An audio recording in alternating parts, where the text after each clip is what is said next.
بسم اللہ الرحمن الرحیم۔ شروع کرتا ہوں اس پروردگار کے نام سے جو دلوں کا راز خوب جاننے والا، ساری کائنات کا مالک ہے۔ السلام علیکم میرے دوستو،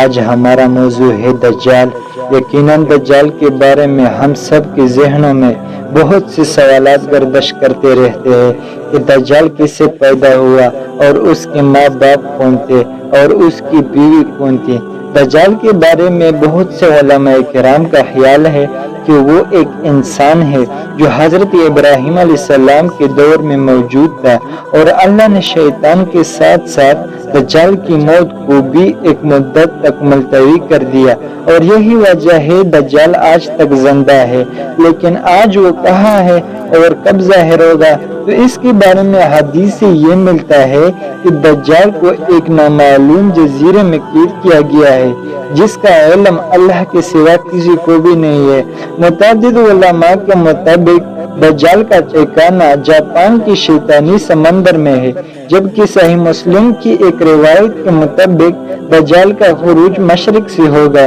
بہت سے احادیث میں ملتا ہے کہ دجال قوم یہود سے ہوگا اور اس کے پیروکاروں میں زیادہ تر یہودی ہی ہوں گے۔ اگر عیسائیت کی لوک داستانوں کو سنیں تو ان میں دجال کا ذکر کچھ اس طرح سے ملتا ہے کہ دجال ایک ایسے گھر میں پیدا ہوگا جس گھر کے رہنے والے انتہائی نیک اور ایماندار ہوں گے۔ یہ خاندان یعنی اس کے والدین سالوں سے بیٹی کی دعا کر رہے ہوں گے، اور پھر اللہ ان کے گھر بیٹا پیدا کرے گا جو دجال ہوگا۔ یہودی دجال کو اپنا مسیحا قرار دیتے ہیں۔ آج کے دور میں یہودیوں کے مطابق ان کا مسیحا یعنی نجات دہندہ یہود النسل ہوگا۔ ان کے مطابق دجال حضرت داؤد علیہ السلام کے شاہی خاندان سے ہوگا اور تحت داؤد کا جانشین ہوگا۔ وہ انسانی نسل سے گوشت پوش کا ایک انسان ہوگا اور عام انسانوں کی طرح پرورش پائے گا، لیکن وہ غیر معمولی اور بہت سی پراسرار طاقتوں کا حامل ہوگا۔ یہودی علماء کے مطابق وقت مقررہ سے پہلے خود دجال کو بھی علم نہیں ہوگا کہ وہ یہودی قوم کا نجات دہندہ اور خدا کا منتخب کردہ ہے۔ خدا اس کی آمد کے وقت اس کو اس کا مقام بتا دے گا، تب وہ یہودیوں کا نجات دہندہ بن کر انتہائی حیرت انگیز قوتوں کے ساتھ سامنے آئے گا اور دنیا بھر میں موجودہ دھکے کھاتے اور ذلیل و رسوا یہودیوں کو جمع کر کے اسرائیل میں بسائے گا۔ ان کے عقیدے کے مطابق وہ مسجد اقصی کو شہید کر کے اس کی جگہ یہودیوں کا قبلہ یعنی ہیکل سلیمانی تعمیر کرے گا۔ مزید ان کے عقیدے کے مطابق وہ تمام غیر یہودیوں کے خلاف ایک خوفناک جنگ کر کے ان سب کو ہلاک کر دے گا، اور وہ حضرت داؤد علیہ السلام کے سلطنت کو شان و شوکت کے ساتھ قائم کرے گا۔ یہ سلطنت اسرائیل کی سرحد سے عراق کے دریائے فرات سے ہوتی ہوئی مصر کے دریائے نیل تک پھیلی ہوگی۔ پھر وہ تمام یہودیوں کو اپنی بنائی گئی خود ساختہ شریعت پر عمل درآمد کرائے گا۔ یہودیوں کی کتابوں میں درج ہے کہ خدا نے دنیا کی بادشاہت کو صرف حضرت داؤد علیہ السلام کی نسل یعنی یہودیوں کے لیے محسوس کر رکھا ہے، لہٰذا ان کا ماننا یہ ہے کہ دجال ایک عظیم پیغمبر ہوگا، لیکن حضرت موسیٰ علیہ السلام سے کم عظیم ہوگا، جبکہ ان کا مزید کہنا ہے کہ ساری دنیا دجال کے عقل و ذہانت اور طاقتوں کی وجہ سے اس کو بادشاہ تسلیم کر لے گی، اور دنیا کے سارے مذاہب ختم ہو جائیں گے، صرف یہودیت باقی رہے گی۔ اب آپ کو واضح ہو چکا ہوگا کہ یہودی دجال کے بارے میں کیا سوچتے ہیں، لیکن یہودیوں کے اس نظریے کے برعکس ہمارے پیارے آقا محمد صلی اللہ علیہ وسلم نے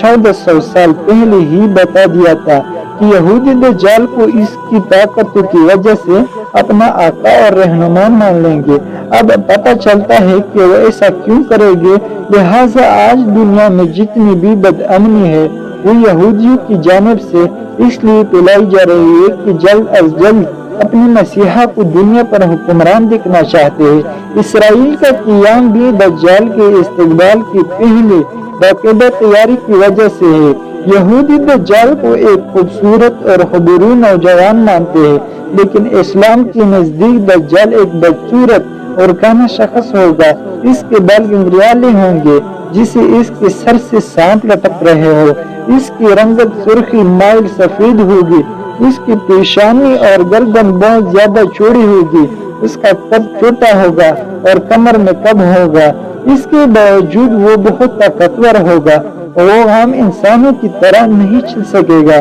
دجال ایک مرد ہوگا اور اولاد پیدا کرنے کی صلاحیت سے محروم ہوگا، اس کی پیشانی پر دونوں آنکھوں کے بیچ کافر لکھا ہوگا۔ ایک دفعہ امام برزنجی نے دجال کے نسل کے بارے میں فرمایا تھا کہ دجال جنات پر قابو رکھتا ہے جس نے جنات کی نسل میں شادی کی تھی، اور دجال کے ابو اجداد کا تعلق حضرت سلیمان علیہ السلام کے دور سے ہے۔ وہ مزید فرماتے ہیں کہ حضرت سلیمان علیہ السلام نے جنات کو قید کیا تھا تو ان جنات میں دجال کی بیوی اور اس کے ابو اجداد بھی شامل تھے، لیکن اس فرمان کے باوجود دجال کی پیدائش اور اس کے والدین کا ہونا یا نہ ہونا ایک ایسا معنی ہے جس کے بارے میں کوئی بھی وثوق سے کچھ نہیں کہہ سکتا۔ ناظرین کرام، پاکستان کے ایک معروف اسلامی اسکالر کے ایک آرٹیکل کے مطابق دجال کی پیدائش اس وقت ہو گئی کہ جب زمین پر جنات کی حکومت تھی۔ ان کا کہنا ہے کہ دجال انسان، جانور اور جن کے ملاپ سے وجود میں آیا تھا، اور پھر جب اللہ نے انسانوں کو زمین پر بھیجا تو فرشتوں نے اللہ کے حکم کے مطابق جنات اور انسانوں کے درمیان ایک پردہ قائم کر دیا، جس سے انسان اور جنات کی دنیا الگ الگ ہو گئی۔ فرشتوں سے جنگ کے بعد جنات کو مختلف جزیروں میں قیدی بنا لیا گیا تھا، لیکن ان میں سے کچھ جنات ایسی بھی تھے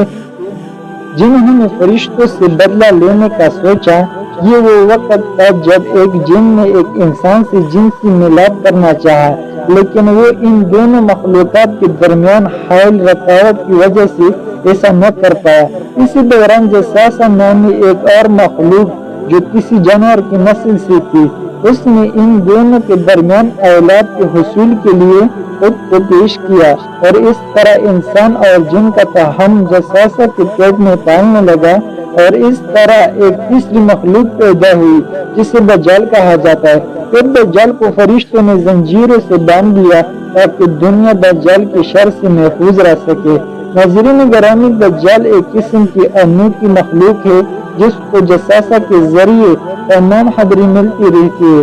کیونکہ جساسہ ایک ایسی مخلوق ہے جو زمین اور سمندر سمیت ہر جگہ پر رہ سکتی ہے۔ بہرحال اس آرٹیکل میں کتنا سچ ہے یہ تو صرف اللہ ہی بہتر جانتا ہے، مگر جساسہ کے متعلق ہمیں صحیح معلومات اس واقعے سے ملتی ہے جس میں حضرت تمیم داری رضی اللہ تعالیٰ عنہ نے دجال سے ملاقات کا پورا واقعہ آپ صلی اللہ علیہ وسلم کو بتایا تھا۔ ایک دفعہ اسماء بنت یزید بیان کرتی ہے کہ رسول اللہ صلی اللہ علیہ وسلم میرے گھر تشریف فرما تھے۔ آپ صلی اللہ علیہ وسلم نے دجال کا ذکر فرمایا کہ اس کے ظہور سے پہلے ان کب پڑے گی، ایک سال آسمان کی ایک تہائی بارش رک جائے گی اور زمین کی پیداوار بھی ایک تہائی کم ہو جائے گی، دوسرے سال آسمان کے 2 حصے کی بارش رک جائے گی اور زمین کی پیداوار 2 حصے کم ہو جائے گی، اور تیسرے سال آسمان سے بارش بالکل بھی نہیں برسے گی اور زمین کی پیداوار بھی کچھ نہیں ہوگی، حتیٰ جتنے حیوانات ہیں وہ کرنے والے ہو یا دار سے کھانے والے سب ہلاک ہو جائیں گے۔ بہرحال اس وقت دجال کہاں ہے اور کس حالت میں ہے، بے شک یہ اللہ تعالیٰ کے سوا کوئی بھی بہتر نہیں جانتا۔ آخر میں اللہ سے یہ دعا کر کے اجازت چاہیں گے کہ اللہ ہمیں اور ہماری آنے والی نسلوں اور تمام امت مسلمہ کو دجال کے فتنے سے محفوظ